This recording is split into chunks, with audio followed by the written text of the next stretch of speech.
They thought his smile was fear. It was him counting to the moment he chose. The Vrel called it the display.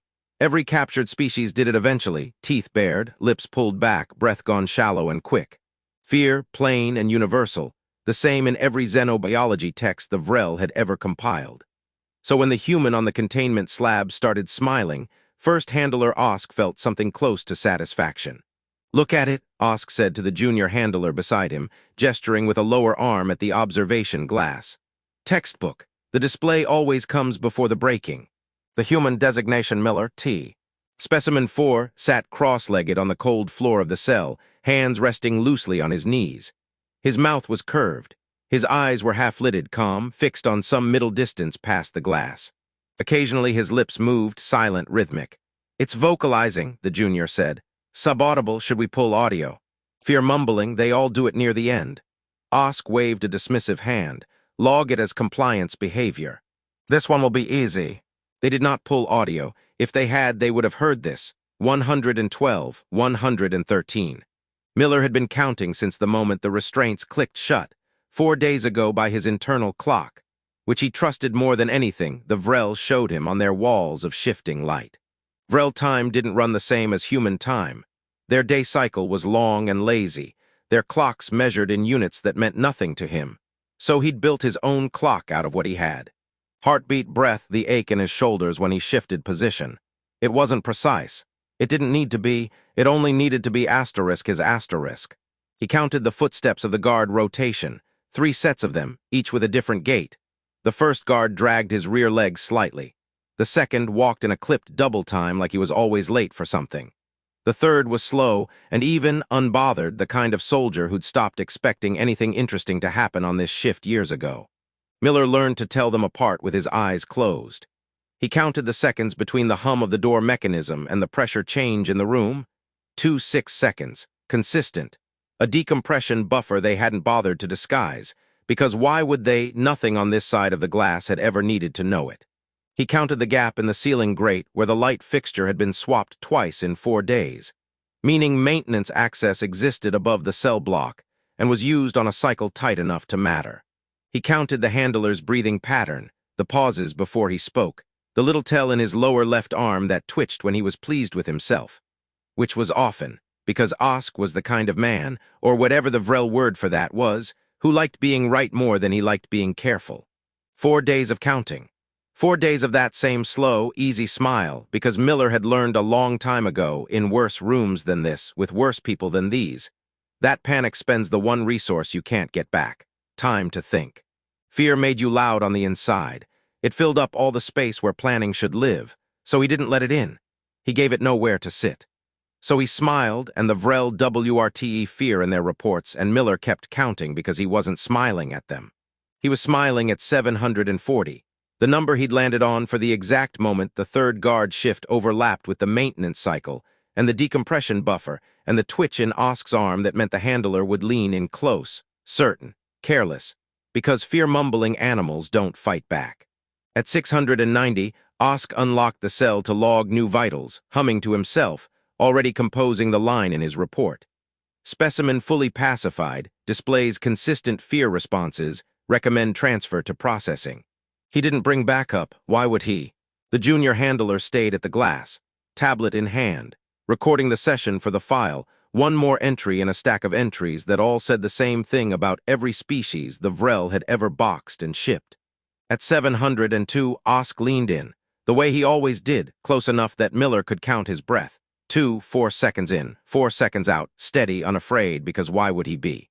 Close enough that the restraint clasp on Miller's left wrist, the one Miller had spent 40 minutes on the second night quietly working loose with nothing but patience and the edge of a fingernail, was now within reach of Osk's belt, where the handler kept the master release for the room. At 740, Miller stopped smiling. It was the stillness that got Osk first, the sudden absence of that soft, stupid, harmless curve of the mouth, replaced by nothing at all, an expression so flat it took the handler a full half-second to understand that something in the room had changed states, the way a held breath changes a room before anyone says why. By 741, it was already too late to matter. Miller's loose hand closed around the release clasp and twisted. The restraints on the slab fell away in one motion he had rehearsed 100 times in his head without ever moving a muscle to give it away. He came off the table low and fast, inside Osk's reach before the handler's four arms had finished registering the shape of the problem, and put him down with the flat of his palm against the throat analog the Vrel used for vocalization. Hard enough to silence, not hard enough. Miller told himself later, to be anything he'd have to carry home with him. The junior handler at the glass didn't shout, didn't have time to. Miller was already moving, already counting again, new numbers now, smaller ones, seconds instead of days, because a plan didn't end at the first door, it lived all the way through, or it wasn't worth having built. He took Osk's sidearm, unfamiliar in his hand, but simple enough in design that fear-based tools rarely bothered with complexity. He took the access card clipped to the handler's harness. He counted the 2.6 seconds of the decompression buffer as the outer door cycled and used every one of them, flat against the wall, watching the corridor light shift red to green. The maintenance grate was exactly where 4 days of watching had told him it would be. The slow, unbothered third-shift guard was exactly where his gate had told him he'd be, and exactly as unprepared for a fight as a man who'd stopped expecting one. It took 9 minutes to cross the processing wing. It took 4 more to find the armory the guards had gotten sloppy about locking, because who locks a cage from a cage? It took 2 to understand the layout of the exits, and 1 long, ugly minute at the end when the alarms finally caught up with what had already happened. Red light washing down every corridor at once, too late to matter. The way 741 had already told him it would be. Later, much later, in the wreck of the processing wing, with alarms long since silenced and 3 guard shifts worth of confiscated weapons stacked by the door he'd propped open with a maintenance grate. Miller sat for a moment against the wall and let himself breathe. Really breathe for the first time in 4 days, no count behind it, no purpose to it except that his lungs wanted it, and he finally let them have it. Down the corridor, somewhere past the ruined observation glass, he could hear the building's automated systems trying to make sense of what had happened to their orderly little report about a pacified specimen displaying consistent fear responses. He almost laughed.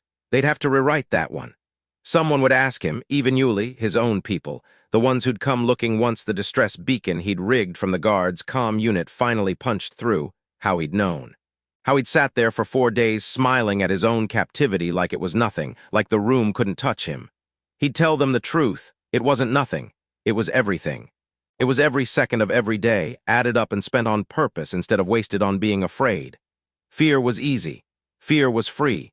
What cost something, what actually mattered, was sitting still inside it and refusing to let it drive. The Vrel would file their reports eventually, too, once someone worked up the nerve to write the real version. Specimen 4 did not display fear. Specimen 4 was counting. It would go into a new section of the xenobiology texts, one the Vrel had never needed before meeting humans. A section on species that smiled add asterisk their captors, not asterisk for asterisk them. Osk, when he woke, would spend a long time trying to explain to his superiors what he had missed. He would describe the smile again and again, the calm eyes, the quiet mouth, searching for the tell he should have caught. He never would, not really. He kept looking for it in the human's face, when it had never been there at all. It had been in the numbers, all 4 days of them, patient and invisible, ticking down in a language the Vrel had no instrument built to hear.